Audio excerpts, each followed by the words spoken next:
I mean, how do you get to a six-figure month out of no? I mean, you start doing RA in September of last year.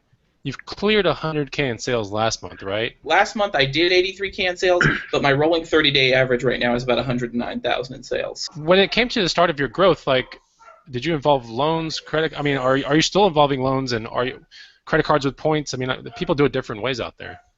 Well, there's a couple things to that, and let me just address because there's a couple things that I think can really help people in the green room. When you are first starting your Amazon business, and this is true of me, this is true of anyone else, you really need to start with cash, and I mean those first couple of shipments, because if you are going to be using a loan, a credit card, anything, an Amazon loan, any other people's money, and you're going to owe that money, you need to make absolutely sure. Like I saw a post in another group today, and she said, I just got my credit card bill, it's $8,000, and I've only done $1,000 in sales. What's going on? If you have to ask that question, you're doing it wrong.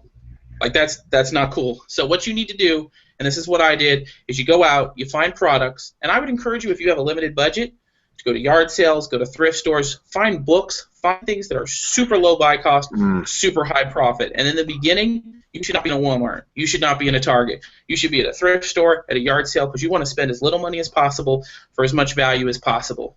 And you need to prioritize fast flips, which I still do that in my business model. Just to give you an idea, I sold 2,800 products in the last 30 days. Currently in inventory, I have 1,800 items. So I turn my whole inventory pretty much every 30 days, or at least that level of volume.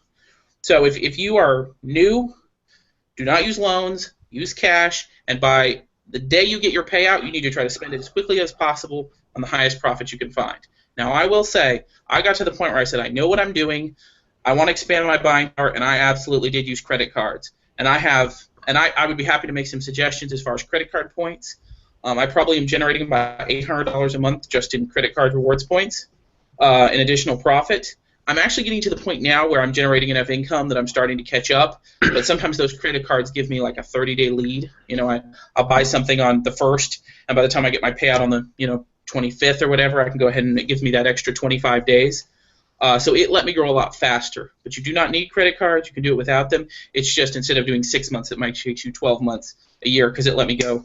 But I really want to really be careful and tell people, if you're using credit cards, you absolutely need to know what you're doing, because they can destroy you. Now, what about what are these things called, like hard money loans, or like loans from like your business partner, right? Has there ever been a loan situation with him? We haven't. He and I are mutual. We both put in equal amounts of the capital. Basically, we both have excellent credit, and so we both utilize our credit cards, and then the business pays them off. So we try to prioritize. So far, I don't think since we founded our LLC, we've paid any interest. But we always try to prioritize those highest interest-bearing cards just in case something bad happened. But yeah, I've never used any. I don't get Amazon loans in Tennessee. They don't do it here. I've never gotten a business loan. It's just been a combination of credit cards, cash, and flipping things as fast as I can. So in the same way I said, if you're just getting started, it is very important that you use all cash. There are different levels of the business. Like, there are people in the green room, and I certainly won't name them, but they have quite a bit of cash built up, and so they can afford to buy something that'll take 60 days to sell, 90 days to sell. I'm not quite at that point. I'm getting close, but my goal is I look on Jungle Scout, and if you're not using it, look on Jungle Scout. It estimates how many will sell in a month. You have to take into account how many sellers are on the listing, but I try to pretty much only buy something that I can sell in a month. If the profit's phenomenal, I might go 60 days on, say, 10% of my inventory, 20%, but never more than 60 days unless it's like spend $1 to make 100 or something ludicrous,